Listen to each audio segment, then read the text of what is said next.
Welcome to Day 13 of the 2012 April Write, the Poets Jubilee Olympiad. My name is Angela Edgar, and I am your host. Today is our first Freaky Friday, where we can get a little romantic and lovey-dovey, and maybe even get you a little hot under the collar with some light-hearted erotic fantasy. But no need to cover your ears, as my piece today is totally tame, and used only to set the scene, because I'll be leaving you to raise the temperature today. As I like to mix things up and keep your grey cells moving, here is what we'll be doing. I will start a story in poetry, and the next person will continue it using any style of writing: poetry, prose, haiku, etc. So to keep order and continuity as we write today, I'll be issuing numbers to today's thread on Facebook. So it'll be like taking a number to wait your turn to write. You pick your number and you continue the story from where the last person left off in number order. If there are any questions about how to take part today, because it is a little different, I and the AWC ambassadors will be on hand to assist and guide you. So are you ready then? Well, here we go with the continued story of the seduction specialist.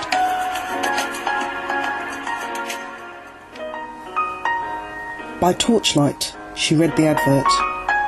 No experience necessary, full training provided. Everyone accepted. Everyone accepted. The girl breathed a sigh of relief. Desperation opens many doors, her father once said. With bills due and rent late, she needed something, anything, quick. She needed to put hot food on her plate. Circling the ad, she would call them the following morn. When she did, a pleasant young lady answered with a yawn. "Oh, I'm sorry, Mitts. It's been such a long night. Some of our executive trainers just got in off a flight. Can you come in?" "You can? Oh, that's great. Please be here at 11 a.m. and don't you be late." The young girl arrived at the address she was given. Not wanting to be late, in a cab early she was driven. She stood in front of huge carved wooden doors that lay straight ahead. She smoothed down her new suit, but in her stomach she felt a sense of dread. In her mind, her thoughts they sprinted. If only this was a job that could make me super minted. Everyone accepted? Really? How could this be? Or is this a con that would end up fleecing me? 10 to the dozen more thoughts raced in her head. She took a deep breath, then walked forward like her feet were dead. Pushing the door open now, under a grand arch was where she stood. Who would have thought such luxury existed in my neighbourhood? The job, it sounded perfect, so local and near, in a good part of town, so what was there to fear? A man in a penguin suit greeted her with a crystal glass full of champagne. He then looked at a list and ticked off her name, pointed to another man who proudly puffed up his chest. "If you follow my colleague, ma'am, he'll lead you to the rest." Secretly winking, his parting remark was, "I know you'll be one of our best."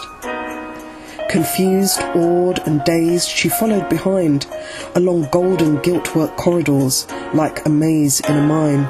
Finally arriving at her supposed destination, she faltered at this newest threshold, filled with trepidation. Penguin number 2 said, "Go in, they're waiting just for you." She closed her eyes and yielded, and walked on through.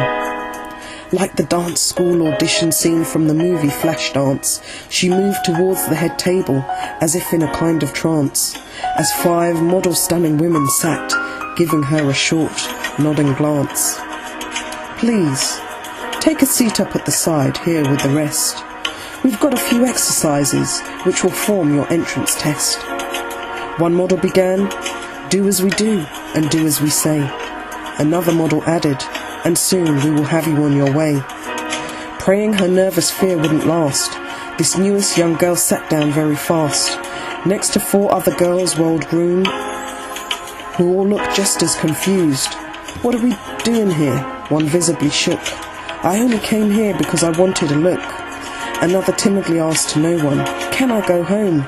The girl next to her elbowed her, hushing, "It's too early to moan."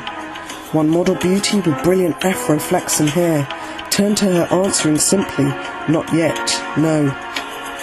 You have been chosen for this opportunity. A special set of skills will impart on you under scrutiny. You will learn how to live with impunity, and finally, you'll become financially free. "Okay, that sounds interesting," said girl number 4. Girl number 3 said, "I was just about to rush for the exit door." "What are we learning?" asked girl number 2. Girl number 1 asked, "Do I have time? Can I nip to the loo?" Head model said more earnestly, "Enough with the niceties, here's the deal. We're giving you a new spin of fortune's wheel. We know you need to get out of a rut, so please listen now. Give us no ifs, ands or buts. We are the 3 graces and 2 muses of fate. We're about to give you the power to command men on a plate."